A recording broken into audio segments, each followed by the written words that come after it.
என்ன மாமா, கடையில தானே வாங்கியிருக்கீங்க? கண்டிப்பா இத அத்தை சமைச்சது இல்ல. மாமா சொல்லுமா. கௌரி சமைக்கல, இது அவ சமைச்சது இல்ல. அதத்தான் நானே கண்டுபிடிச்சிட்டேனே. அத்தை ஏன் சமைக்கல? அவங்க அப்படி இருக்க மாட்டாங்களே. அவளுக்கு கொஞ்சம் உடம்பு முடியலம்மா. அவ சமைக்கிறதா சொன்னா, நான் தான் வேண்டான்னு சொல்லிட்டேன். அதான் கடையில் வாங்கிட்டு வந்தம்மா. அதான் கொஞ்சம் லேட் ஆயிடுச்சு. பஸ்ல வந்ததுனால லேட் ஆச்சுன்னு சொன்னீங்க. கடையில சாப்பாடு வாங்கினதுனால லேட் ஆயிடுச்சுன்னு சொல்லிருக்கலாமே மாமா. இதுல ஒன்றும் தப்பு இல்லையே.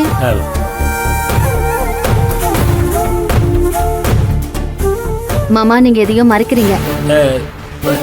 என்னன்னு சொல்லுங்க. அத்தை கூட சண்டை போட்டீங்களா? அப்படின்னாலும் நீங்க அதுக்கெல்லாம் இவ்வளவு டென்ஷனா இருக்க மாட்டீங்களே. என்ன மாமா, நீங்க எப்பவுமே கலகலன்னு இருப்பீங்க, கலையே இல்லையே முகத்துல. வெயில்ல எல்லாம் சோர்ந்து போற முகம் மாதிரி தெரியல. ஏதோ ஒண்ணு நடந்திருக்கு. அது வீட்லயா வெளியிலயான்னு தான் தெரியல. இப்ப நீங்களா சொல்றீங்களா இல்லன்னா நான் அத்தை கால் பண்ணிட்டா? வேண்டாமா, நான் கடையில் வாங்கினதெல்லாம் அவளுக்கு தெரியாது. நீயும் சொல்லிடாதம்மா.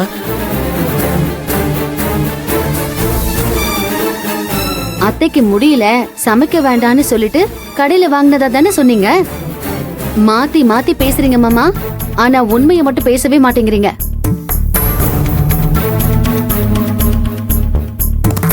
சரி, நீங்க உண்மையை சொல்ற வரைக்கும் நான் சாப்பிடவே போறதில்ல. சாப்பிடுமா மாமா. நீங்க மறைக்கிற விஷயத்தை என்கிட்ட சொல்லுங்க, நான் சாப்பிடுறேன்.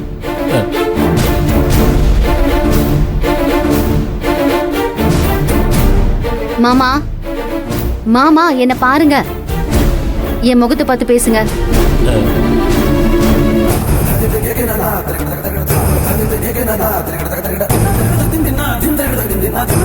மாமா என்னாச்சுன்னு இப்ப சொல்ல போறீங்களா இல்லையா? மகா, கௌரி சமைச்ச சாப்பாடு எடுத்துக்கிட்டு நான் வந்துகிட்டு இருந்தேன்.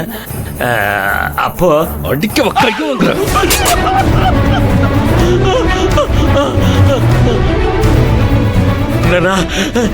சும்மா விட மாட்டேன்டா. இவ்வளவு பெரிய விஷயத்தை சொல்லாம மறைக்க பாத்திருக்கீங்கல்ல மாமா. அவனுக்கு எவ்வளவு திமிர் இருந்தா உங்க மேல கை வச்சிருப்பான். பிரச்சனை வந்துடக்கூடாதுமா நான் சொல்லல மாமா. பிரச்சனை வந்துடக்கூடாதுன்னு விட்டுட்டு போற விஷயம் இல்ல இது. இன்னைக்கு அவனுக்கு ஒரு பாடத்தை கத்து கொடுக்காம நான் விட போறது இல்ல மாமா. வேண்டாமா, வேண்டாம் வேண்டாமா.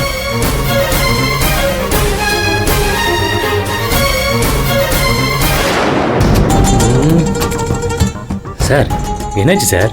நம்ம என்ன இங்கே நின்றுட்டு இருக்கோம்? ஒரு சம்பவம் எங்க எப்படி நடக்குதுங்கிறத வச்சுதான் அதோட சுவாரஸ்யமே அதிகமாகும். கரெக்டா? கரெக்ட் தான் சார். ஆனா இப்போ ஒரு சம்பவம் நடக்கும்னு தோணுது. ஆனா அது நம்ம வீட்டில் நடக்கக்கூடாது. இங்க ரோட்ல எல்லார் முன்னாடியும் நடக்கணும்.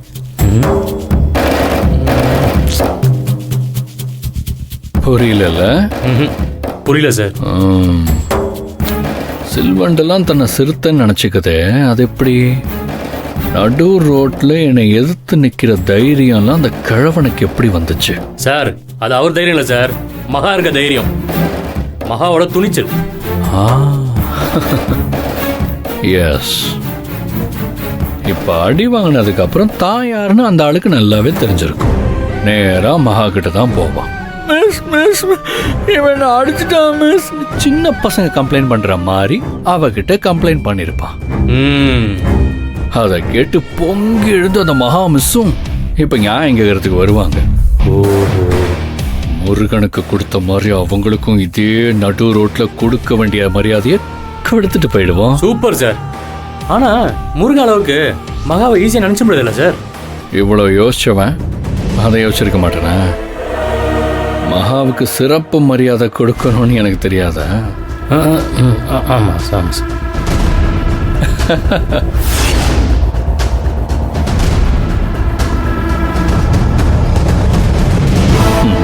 நான் சொல்ல வந்துட்டாங்க.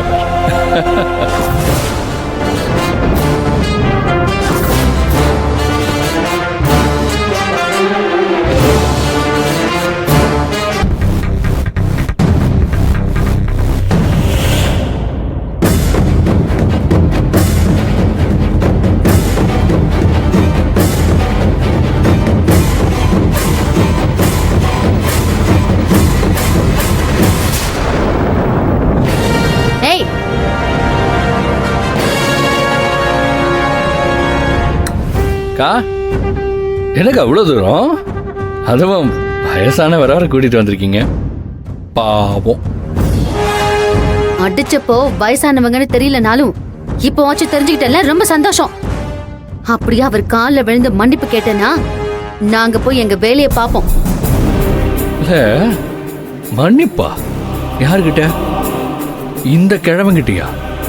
நான் நீதான் வயசுக்கான மரியாதை கொடுக்கணும்னு நினைக்காம ரோட்லயே அவரை அடிச்சிருக்க, கீழே வேற தள்ளி விட்டுருக்க.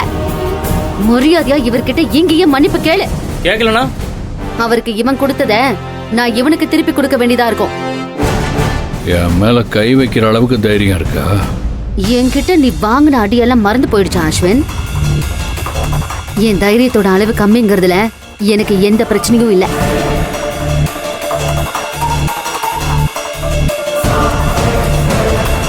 உனக்கு பயம் இருக்குல்ல, செஞ்ச தப்புக்கு மன்னிப்பு கேளு. யாருக்கு பயம்? மன்னிப்பு அந்த ஆள் கேட்கணும்.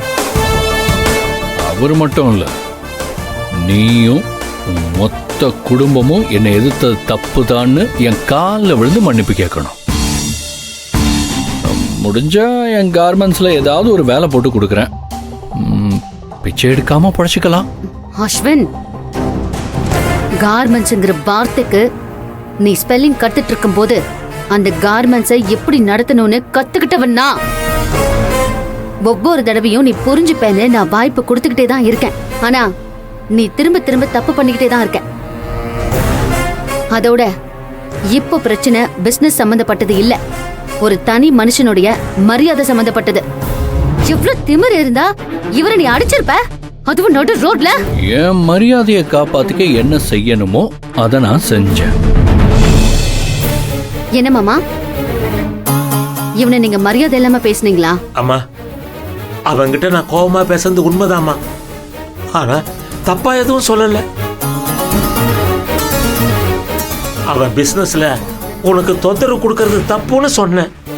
அதுவும் நானா தேடி போய் பேசல. ஓரமா நான் பாட்டு நடந்து வந்துட்டு இருந்தேன்.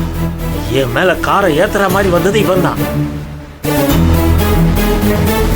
நீங்க பாரு, பிரச்சனையை நீ தான் ஆரம்பிச்சு வச்சிருக்க. வேணும்னே அவர் கோவத்தை தூண்டி விட்டு நீ பேச வச்சிருக்க. திட்டம் போட்டு தான் எல்லாத்தையும் நீ பண்ணிருக்க. எல்லாத்துக்கும் சேர்த்து இப்ப நீ மன்னிப்பு கேட்டுதான்